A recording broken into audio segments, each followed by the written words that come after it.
Et comme bien avant, chaque fois que je quittais notre ambassade à Paris, que j'avais une descente sur Brazzaville, la première table sur laquelle je prenais mes repas, lorsque je sortais d'Air Afrique ou du TA, la première table à Brazzaville sur laquelle je prenais mes repas, c'est la table de monsieur et madame Yombi.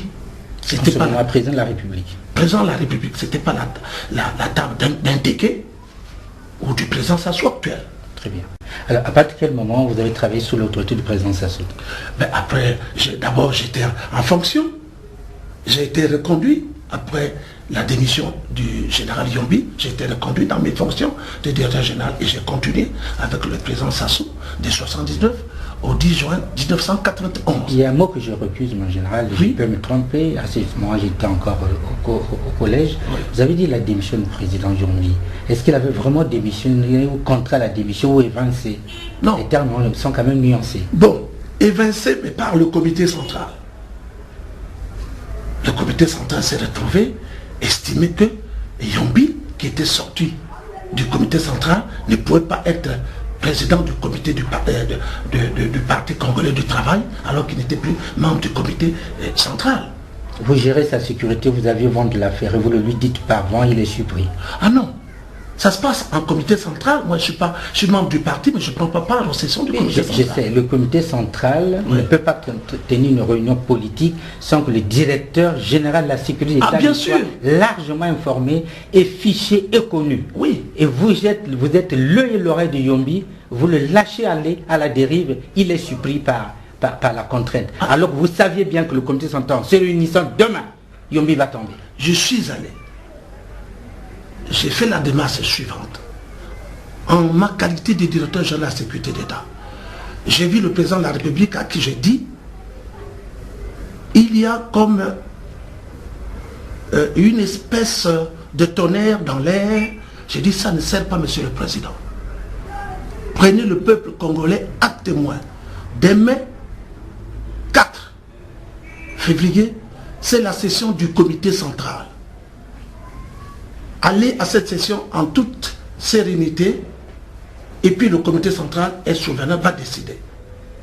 Il faudrait éviter au peuple congolais un bain de sang inutile. Parce que vous pressentez quelque chose. Ah oui, bien sûr, je sentais qu'il y avait effectivement le fait que, bon, non, il n'est pas membre du comité central, il est président du comité militaire du parti. À ça, il faut qu'il quitte la tête de la présidence du comité central. Je comprends à cette époque-là, c'est le parti qui dirigeait l'État. Oui. Et vous ne pouvez rien faire puisque le parti avait l'emprise sur vous. Oui. Et aussi bonnement, voilà qu'on vous laisse de la fonction quand un président s'en va et un autre arrive. Oui. Mais c'est quand même rare souvent de reconduire un directeur général de la sécurité d'État qui a servi sous un chef d'État et qui connaît tous les millions, tous les secrets et qui sert un deuxième chef d'État. Vous bénéficiez de quelle complicité là? Parce que déjà vous étiez acheté par Sassou à l'époque. Hein. Mais non, je ne pouvais pas être acheté. J'étais plus ami à Yombi.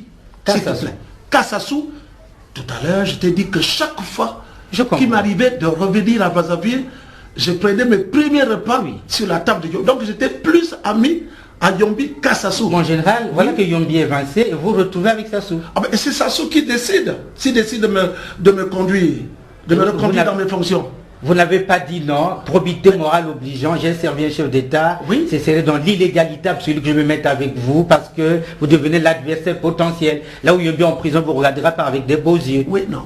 Et moi, ayant été le meilleur ami de Yombi, manger à sa table, de venir avec vous, manger avec vous, c'est comme si...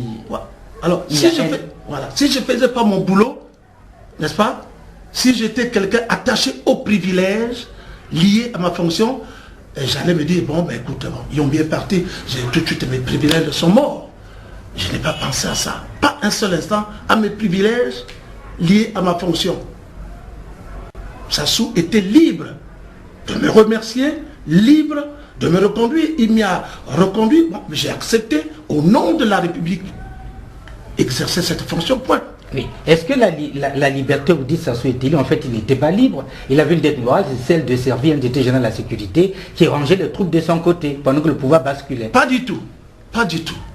Pas du tout. C'était une affaire du comité central essentiellement et non une affaire du peuple. Encore, ça aurait été mieux. Parce que c'est le peuple alors seulement qui aura décidé. Mais les liens se sont renforcés par la suite entre vous et le président Sassou Nguesso. Les liens familiaux. Ben, ça n'a rien à voir. En 1979, Oui. Ma fille, Oui.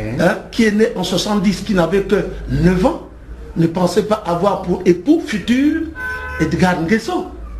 Pas du tout. N'est-ce pas? Mais la question que je me pose, c'est qu'on arrive, et je me pose une question qui est bonne, mais je vais la reformuler autrement. Oui. Voici que vous quittez Yombi, vous êtes avec Sassou. Oui. Vous êtes directeur de la sécurité d'État. Oui. À cette époque, les sécurité d'État, ou comme maintenant, c'est la toute-puissance de l'État. C'est l'homme, ils sont les yeux et les oreilles du pouvoir. Et vous êtes donc les yeux et les oreilles de Sassou en ce moment-là qui prend le pays en main. Dites-moi, à partir de quel moment vous rentrez vraiment dans la vie du président, vous devenez un homme incontournable pour sa vie. Et il vous Un fait homme de confiance. Un homme de confiance. Mais attendez, lorsque on est directeur de la sécurité d'État, on ne sert pas un individu, on sert la République à travers un président de la République qui est là. Ça c'est clair et constant.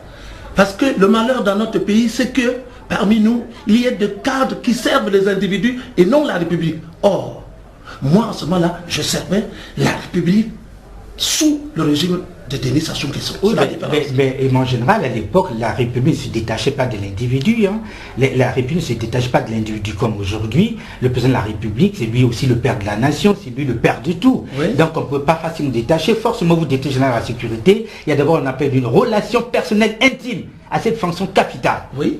Et voilà que je me dis, à partir de quel moment il a cru qu'il fallait qu'il vous fasse confiance. Mais la relation personnelle et intime se crée sur la base du rendement du directeur général de la sécurité d'État. Le rendement, c'était pas plus sorcier que la manière de servir habituelle dans l'armée, dans mes fonctions, et le rendement que lui, certainement, je vais juger important, efficace, etc. Maintenant, on va dans vos relations avec le président Sassou. Voilà que vous êtes directeur général de la sécurité, vous faites un rendement merveilleux et vous servez la République. Bien.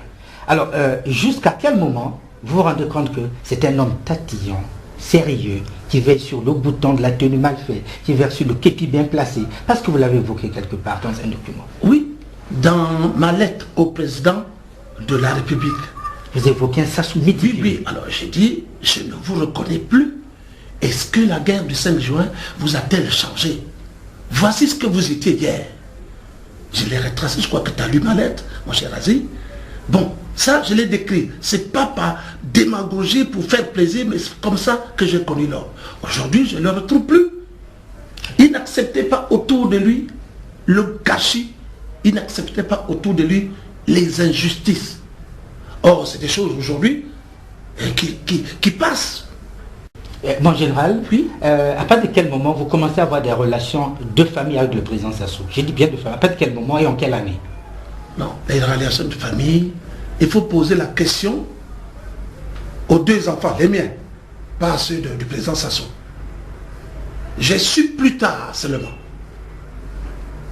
que Hugues Gwelondélé était en train de fricoter avec Ninel Sassou. Et quand j'en ai eu la certitude qu'entre le garçon et la fille, il y avait une relation intime, j'ai demandé à la sœur aînée aujourd'hui, Madame Bongo, j'ai dit, mais écoutez, il faut peut-être que moi ça me gêne, parce que nous constituons une famille, ces rapports de Hugues avec Ninel, ça me gêne. Il faut qu'on trouve une formule comment régulariser cette situation. Ça, nous sommes en 89. Il faut qu'on régularise. Et la régularisation, c'était le mariage, évidemment. Oui, le mariage qui est venu plus tard, en 99. Ok. Mais à quel moment également votre fille va épouser un neveu au président Sassou?